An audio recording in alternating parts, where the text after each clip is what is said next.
Praise the Lord, everyone. Praise the Lord. Praise the Lord. Amen. I want to thank each of you for joining with me for Wednesday's daily Bible study coming from Charlene's Outreach Ministries. Our lesson today is God makes himself known, coming from Acts 17, verses 22 through 31. Amen. It says the addresses the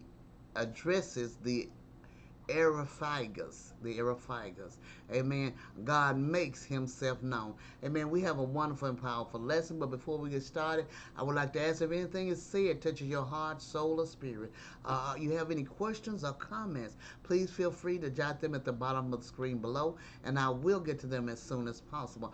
Also, if you want prayer, put your name down and let me know that you want prayer, and I will add you to the prayer list. Amen. Also, if you will join with us and subscribe to my channel as we gather together as a family, as a group, together in God, receiving wisdom, knowledge, and understanding from God through His Word. Amen. I pray that you will join with us and subscribe to my channel, that we together may go forward in the will and the Word of the Lord. Amen. We're going to get ready and get started, but we're going to have prayer first, then we're going to move right into the lesson. Dear Heavenly Father, we thank you for watching over us, guiding us, and strengthening. We thank you for taking care of us. We thank you, Father, for making a way out of no way. We thank you, Father, for going with us up and down the dangerous highway day and night. Father, we thank you for watching over us as we slumber and slept, Jesus. We thank you, Heavenly Father, for all that you do, all that you have done, is doing, and shall do in each of our lives. We give you honor, glory, and praise, Father. We thank you for making a way out of no way, Father. We thank you for strengthening us where we're weak and building us up where we're torn down. We thank you, Father, that we know that in your word it says that we can do all things through Christ that strengthen us. And we know that we can put all the devil under our feet and all things that is not like you, in the name of Jesus, as we bring every thought captive unto the word and the knowledge of God. We thank you for it, Father, as we walk in your will and in your way, Father. We give you honor, glory, and praise.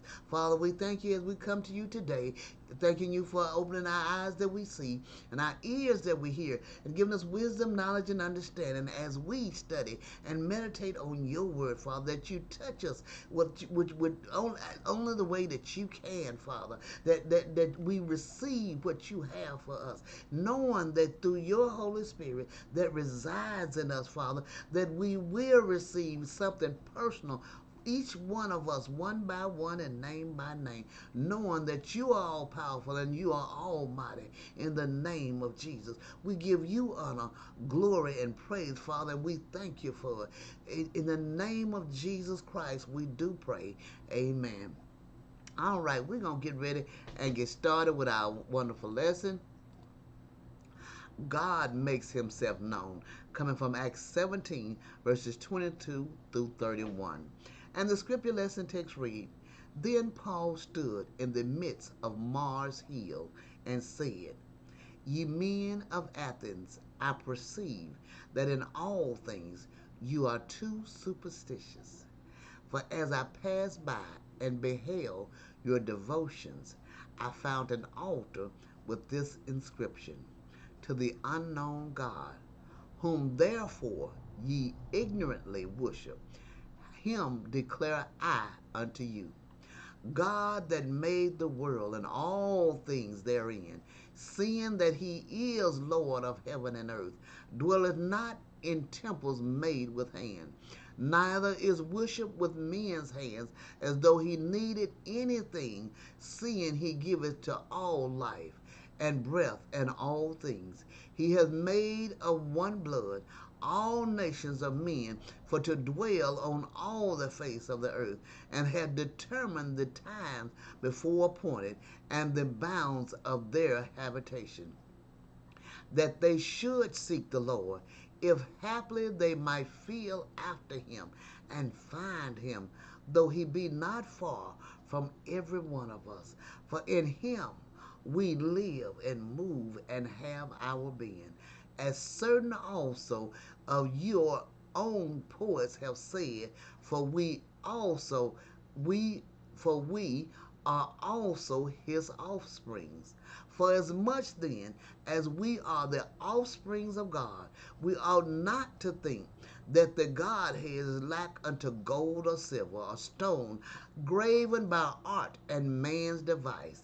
And the times of this ignorance God winked at, but now commandeth all men everywhere to repent, because he has appointed a day in the which he will judge the world in righteousness by that man whom he hath ordained, whereof he hath given assurance to all men, and that he has raised him from the dead.